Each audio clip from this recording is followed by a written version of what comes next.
11-year MLS pro Quincy Amarikwa here, and you're now listening to the Perfect Soccer Podcast, where your host goes one-on-one to get to know your favorite professional soccer players, both on and off the pitch. Because how better to learn what it takes to become a pro soccer player other than directly from pro soccer players? Today's episode is brought to you by PerfectSoccerSkills.com, the #1 and only platform you'll ever need to connect with and learn from pro soccer players. Learn more and enter to win weekly soccer prizes, goals, balls, jerseys, player meet and greets, and more by heading over to PerfectSoccerSkills.com/PSTM to enter to win for free today. With that said, please enjoy today's episode.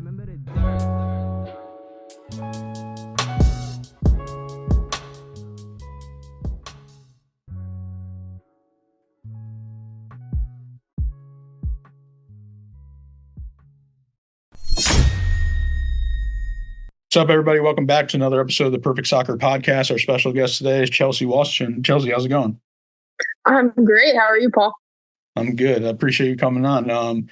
Let's just go back in time a little bit. What's your first memory of playing soccer? Oh, gosh. First memory. All I knew is that my older brother did it, and I wanted to do everything he did. So part of my childhood was spent in Naperville, Illinois.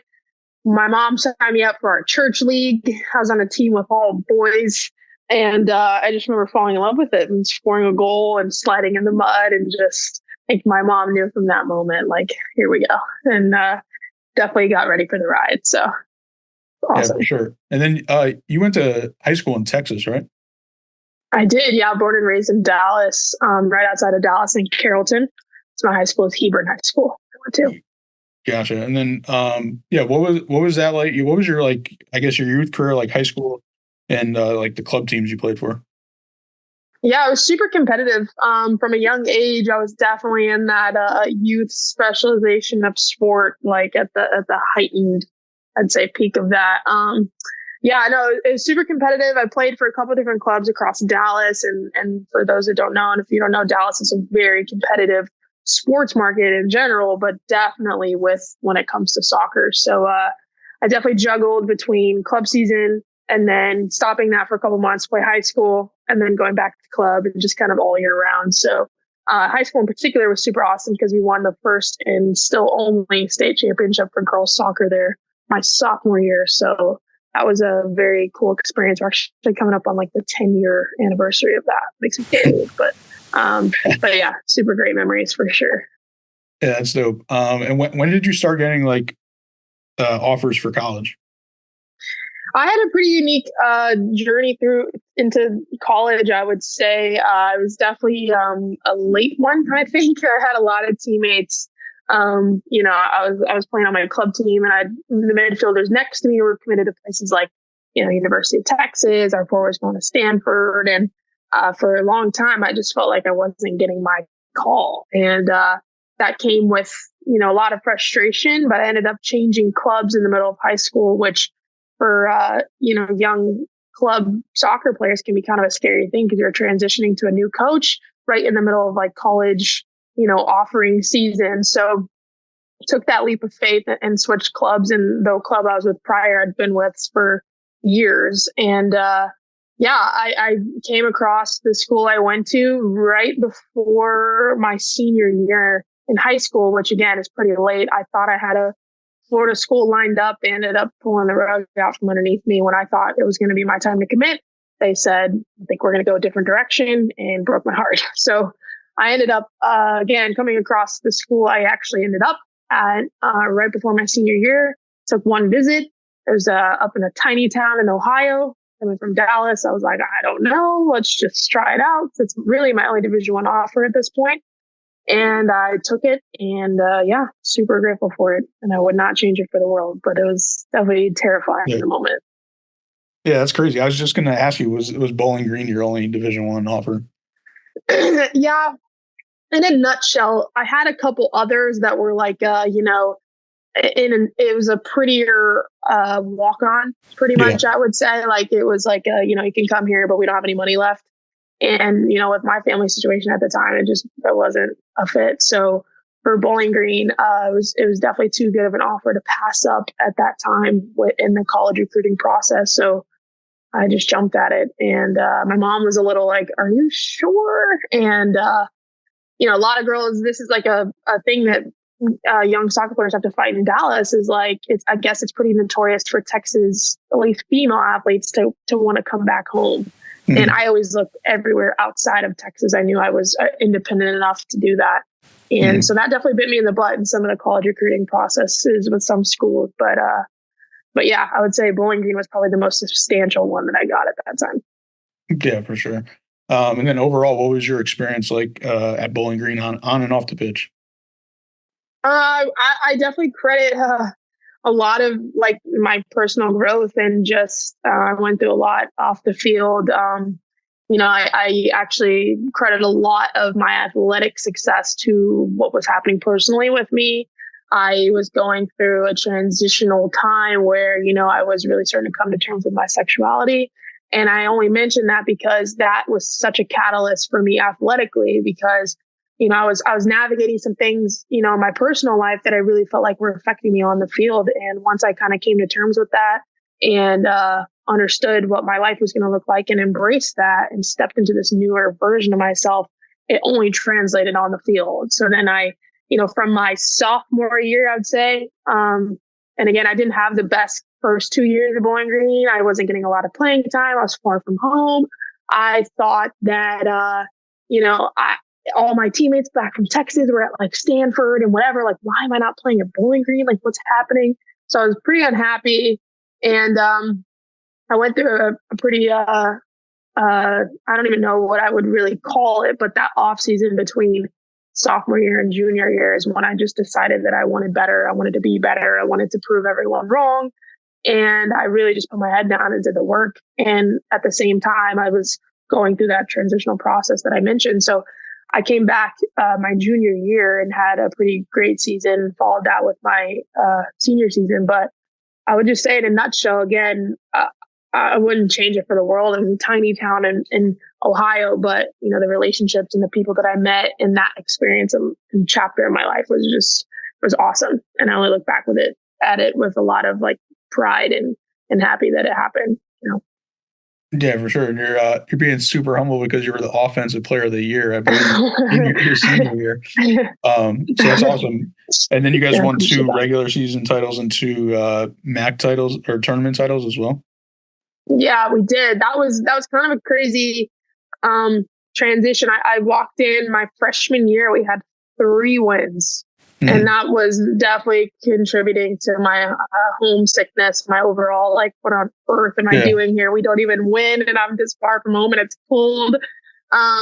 But yeah, I mean, I think I just, like I mentioned, I was in an environment where I felt like my back was against the wall. I had a new coach my sophomore year that didn't recruit me, which is always terrifying for a college athlete. And I just remember at first being like, I don't know if I would have decided to play. Like, I don't know if I would have come here to play for this guy. Like, I don't know if he would have recruited me. So figuring out that relationship was interesting. But it's funny looking back on it now because I still talk to him, every once in a while. Like, he's a great, great human. And so, yeah, that process of winning those championships and building that culture, I think it was really great to see. Even when I left, they were still winning championships. And I think that was an awesome sign because I think it's really reflective of the impact that I wanted to make on that program. And I know that everyone else around me wanted to. So to kind of build out, something that lasted even after I was there is something I'm super proud of as well. Yeah, for sure. It's almost like, what do they say? Like everything meant to happen for a reason. So it seems like everything happened for a reason. Like you pretty much your first 2 years are blah, and then your last 2 years are really good. Yeah, definitely. Yeah, for sure. And then, I mean, knowing all this stuff that you just told me, like, did you ever think you would be a pro? It didn't. The reality of that didn't really hit me until I was coming off that junior year. Very candidly, I started having conversations like, okay, I did just, have a pretty great year in a Mid-American conference, but what is this going to look like if I do want to play after? Like, is everyone just going to say, well, you were in the MAC, like nobody cares? Or do I need to think about transferring? Like, what do I need to do here to maybe get myself more exposure? And so those conversations definitely started to become a potential, thing after my junior year. And so when I decided, staying at Bowling Green and being the captain and wanting to like kind of put a bow on that career there happened, and I fully committed to that. I think my draft process was pretty interesting as well. I actually formulated my own highlight tape. I didn't have an agent at the time, and it's definitely progressed now, but back then it was kind of terrifying in that time, like literally just like 4 years ago. You'll have agents calling you, telling you to pay them a retainer, like right out of the gate, and then they'll find you a team. And I just felt like my path was maybe a little bit different. So I definitely bet on myself, I would say, in that time, and made my own highlight tape and put it out there. And then I was hearing a little bit of buzz at Orlando, starting to, ask about me and watch my tape. And I will say that on draft day, I had the choice to go to. It was in Baltimore. I had the choice. I was already going to Baltimore the next day for that conference there. It was the All-American conference as well. So I was really fortunate enough to be named an academic All-American at Bowling Green. But I didn't know if I wanted to go for the draft because everyone was like, nobody's going to draft a year from Bowling Green. Like, nobody cares. Like, you're better off just going to Europe. And I was sitting on my couch, and I knew the only team I knew that had any interest in me was Orlando. So when Orlando got to their very last pick out of 7, which was like pick number 30 out of 35 at the time, I was like, okay, it's this or nothing, obviously. And then my phone rang, and it was a moment that I definitely won't ever forget. I was sitting on the couch in my mom's living room, and I just get a call from Orlando, Florida, telling me I've been selected. And yeah, it was the start of kind of a crazy few years, that's for sure. Yeah, that's awesome. And I mean, it's crazy to sound because like 30th overall in any other league is like amazing, obviously. There's not that many teams and picks. So, but still, overall, you're 30 out of all the players in Division 1, and I mean, if you want to count Division 2 and 3, like that's crazy still. Yeah, I do. I appreciate that. Yeah, it was definitely surreal, and like I said, the opportunities back then, it's great to see it's expanded into, I don't know how many now, at least 50 plus the other one just a few weeks ago just had. But yeah, 34 or 36 total in mine, which definitely contributed to nobody's picking you out of 36 people in the country. So that was really cool to be able to say that for sure. Yeah. And what did it mean to be the first player drafted from Bowling Green too? There's a lot of pride, to be honest. Like Bowling Green as a university and as a town, like I fell in love with it while I was there because of the community. So it was really awesome, to go back for just, I got drafted and then I went back for just a couple weeks trying to figure out my last semester because I had to report to camp. And just the love and support I had at that time is definitely sticks out to me the most out of my 4 years there, just because it was like, it's such a small town, and to be a recognizable face in a small town, it's kind of like a movie thing. So it was a very awesome feeling, and I have nothing but love for Bowling Green and for that, program and everything that it gave me. So. Yeah, that's cool. And then overall, what was your time like with Orlando Pride? I know your rookie season was during COVID, so I know that must have been a crazy, weird time. Yeah. I would honestly, to be super candid with you, I played 3 years with my contract at Pride, and it was just I would probably say it was a roller coaster. We had a lot of turnover in my 3 years. I played for several different coaches, went through a couple of different leadership changes from our presidents to our GMs to even an ownership change. So to stay consistently through a program that changed, it was something that brought experiences that I'm super grateful for now. And it's also something that I think was really hard on me as an athlete. It was really tough. I was trying to compete. I was trying to really earn my place in a locker room full of people like, Marta and Alex Morgan and Sydney LaRue. And to go through a bunch of different voices, being told a bunch of different things when you're just trying to learn and absorb, it was a lot. And, I just felt like I did everything in my power to get myself on the field. And I went over to Australia on a loan to try to better myself. And so ultimately, when it came to the last year of my contract, it was definitely a lot of pressure because at that sense, in that time in the professional game, it's so much different. You're fighting for a job. Like your contract, you know that people are trying to come and take that. So it was a lot of pressure, and I ended up breaking my ankle the last few months left on my contract, and just where I was at personally and mentally, and then, dealing with an injury that I never had to deal before. I just felt like it was best to take a step away from the game. And that was a very tough decision. And, one that I always had in the back of my mind.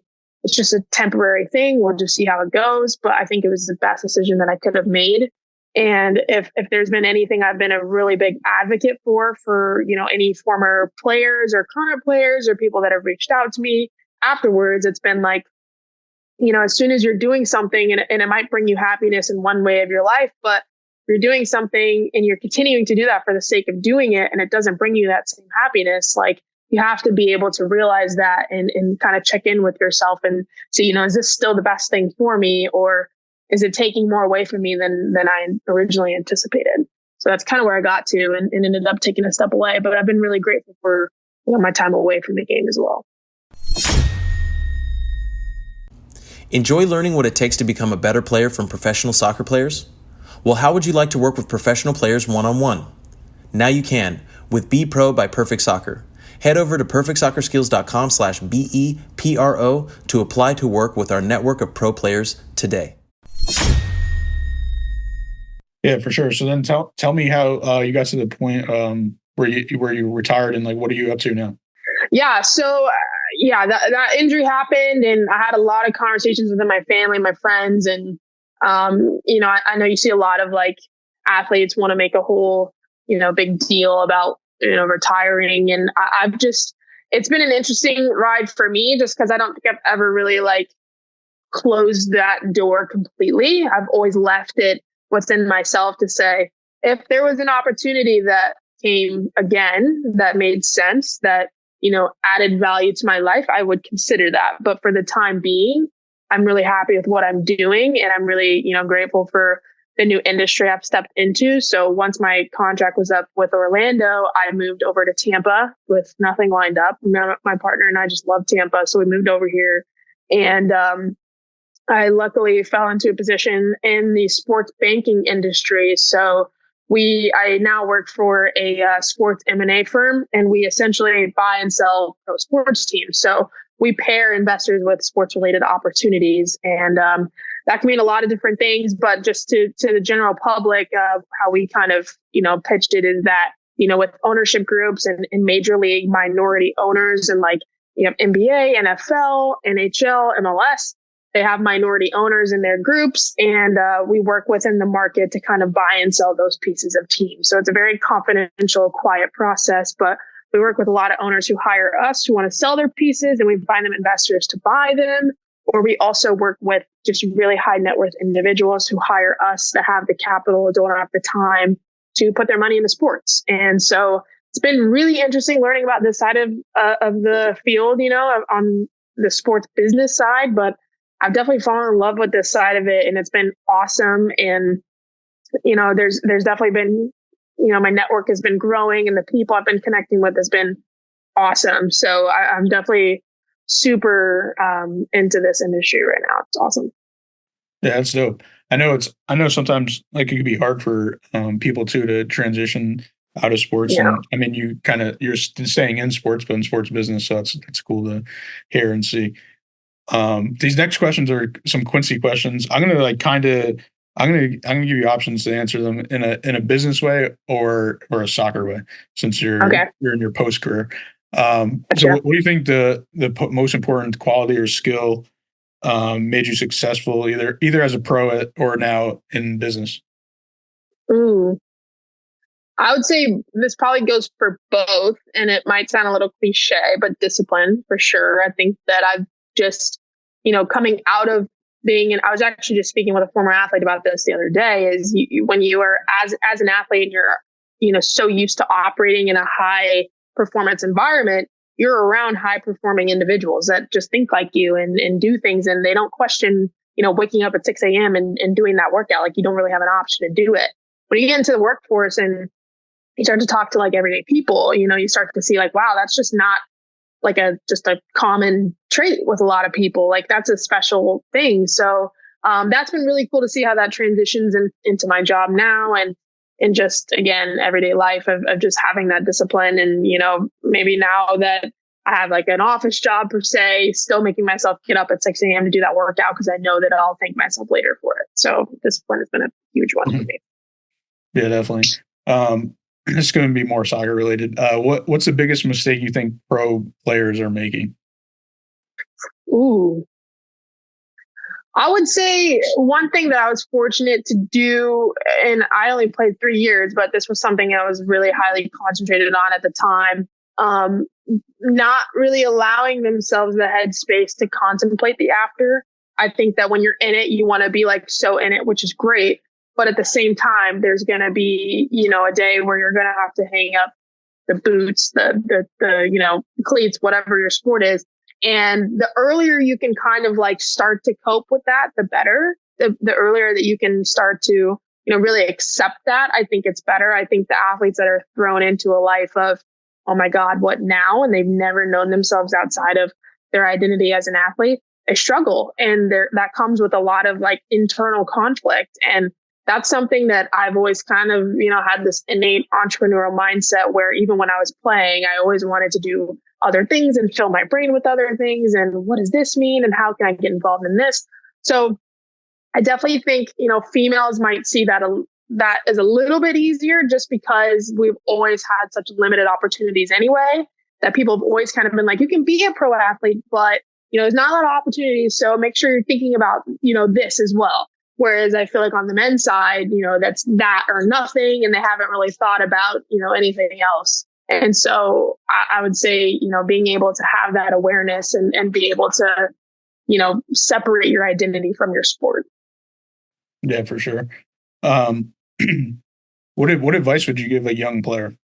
I would say a big theme of my athletic success was just kind of, trusting myself. And I don't mean that in like a, egocentric way or, don't listen to other people. But I think that we all have like a power within us that it's on us to be able to hone in on that and then bring that out in the right ways. And that's something I've really relied on in my life, is you can always fill yourself, your own head with all different, opinions and what everyone else thinks. But at the end of the day, like, it's your life. It's what you want to do. And sometimes it might not make sense to other people, but if it makes you happy and, if it's how you need to operate to do whatever, to be successful, whatever, like this time on earth is too short to worry about what everybody else is doing. So I think these days we're seeing a lot with social media and the comparison factor and just, as little as you can pay attention to everybody else and more on yourself and what works for you, I think is huge. Yeah, for sure. Are you still passionate about soccer? Very much so. Yeah, I still watch it. I'm still a huge advocate for it. One thing that I love that I've been able to do in my position now in the sports banking industry is within my firm, I'm in charge of our kind of just facilitating women's sports conversations and utilizing my network to, find pieces of women's sports teams and teams that might need, extra capital, extra equity needs. And, this is the perfect time for it. Everybody wants to talk about it, but now we're starting to see people put money where their mouth is. And I'm fortunate enough to be able to have those conversations, really hear about the excitement that people have about women's sports. And I think for me, I feel that I'm able to make more of an impact in that avenue than I ever was on the field. And I think that's definitely contributed a lot to my passion in this industry, because I feel like I'm still able to give back to the game, even though I'm not really a player anymore. Yeah, definitely. These last two Quincy questions can be either soccer related or life related, whichever way you want to take it. Cool. What is something most people think is true that you believe isn't?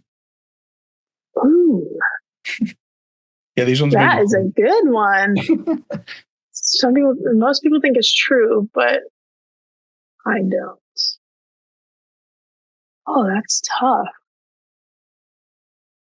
I would say,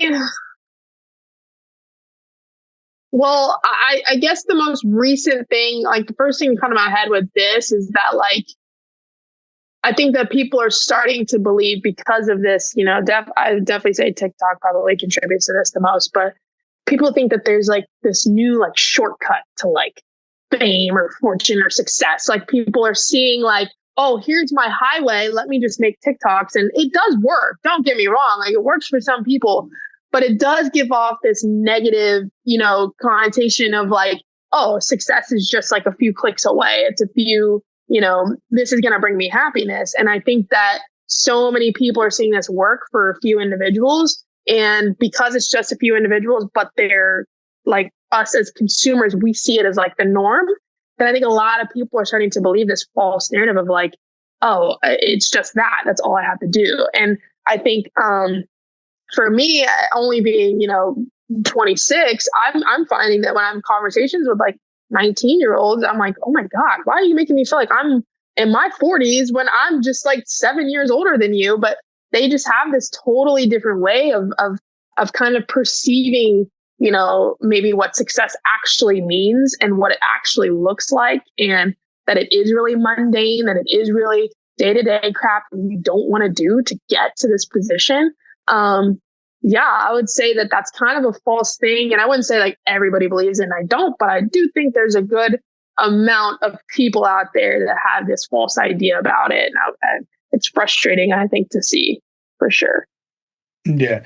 Yeah. I think maybe even like with people that are content creators, I don't think they realize like, even though they might act dumb, they're actually like pretty smart and they know what they're doing on the back end, and they have a team of people editing everything and perfectly, precisely doing cuts and different things to make the views go up and the algorithms make their do them things and things like that. Definitely. Yeah. So I don't think they realize that part of it on the back. Yeah, definitely not. What is something you would move forward with if you weren't scared of what would happen if things didn't go well? Ooh, that's a great question. I think for me, I've always been, sometimes I think I can get a little bit too ambitious. Like, I can see something and again, I think it goes back to just the ability of really trusting myself and trying to leave my mark on the world. I guess it sounds so like cliche when I put it that way, but I think for me, I've been in a position where, you have to learn, you have to kind of, when you're young, you have to fill your brain and connect with the right people to, get yourself to where you want to be. So I wouldn't say that I'm scared to do this. I would say that sometimes I think that I might be overshooting it. I don't think I'm in a place to like go and run my own business right now per se, but I think that if I was, in a perfect world, I would kind of, be at the helm of something. I don't know what, and I actually think about this like all the time, but I just know that my personality and my traits and what I'm able to want to contribute to the sports industry, I would like be a CEO of my own business one day. And it sounds silly just saying that out loud, but I just think that like, if I really had no F's given and wanted to just do whatever I wanted to do, I would probably have had some business by now that I own, that I run, that I'm doing. And I couldn't even tell you what that looks like right now. I just know that like from my own ambition, that's what I want. That's what I want to be doing.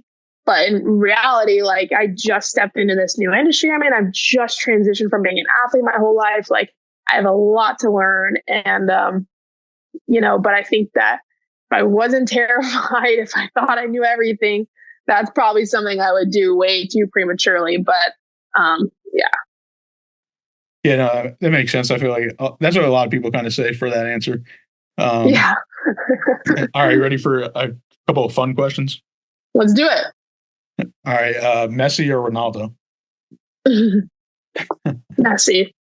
As a midfielder, my whole life, Messi. It's undeniable what he can do with ball on his feet. All right, who would you want to do a jersey exchange? Just give me one male player, one female player. Male player, I would do. Oh, that's tough. Oh, there's so many. I would say Sonny from Tottenham. He's my favorite. That's my favorite team. And then women's, and I don't want to sound this way, but I was fortunate to play with some of the best in the world. But if I had to have a jersey of anybody that I was fortunate enough to play with hanging up in our, in my apartment here, it would probably be just the jersey from my girl, Sydney LaRue. She was awesome teammate, awesome person. And, I love her to death. Lucky enough to call her, a former teammate. So definitely Sid. That's awesome. You didn't get to get one of her jerseys? No, but one time she roped me into accident. Like, she didn't really paint it this way, but she was like, hey, if you and Courtney was my roommate at the time, we're two rookies. She was like, if you guys have some time, like, I have the storage unit I need some help with. I'm like, Sydney just asked me to do her storage unit. Like, absolutely. Oh my God. It was a whole day's work of like in the beating Florida sun, but I got to see all these framed jerseys that she had in the storage unit of like the first one she wore back after her pregnancy and, her first national team cap and all of these awesome things. And I'm like, that is so sick. But no, they did not really give out jerseys. We had to be super selective with like our jerseys. We maybe got like 3 after each season. And, I just never got to the point. So if she sees this by chance, I'll tell her to send me one. That's for sure. Yeah. All right, last one. What's your favorite cheat meal? Oh, favorite cheat pizza. I gotta go pizza all day. What's yours? Yeah, probably pizza. I'm from Connecticut, and we have the best pizza, not New York.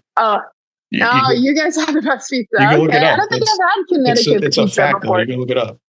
Okay, all right. I'll have to take you up on that sometime. But it's funny because that's awesome. If you ever look at my Twitter and you search my name and put pizza, you'll see like it's just like a war on Twitter. But yeah.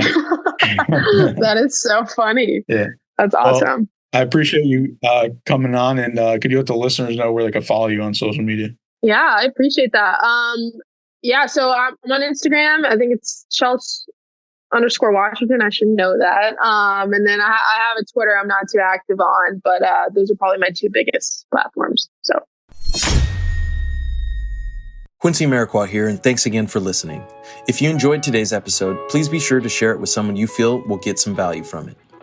And if you could take a moment to leave a review of our podcast wherever you're listening and let us know who you'd like us to interview next, we'll get working on that right away.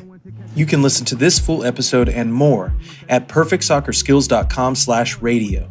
That's perfectsoccerskills.com/RADIO.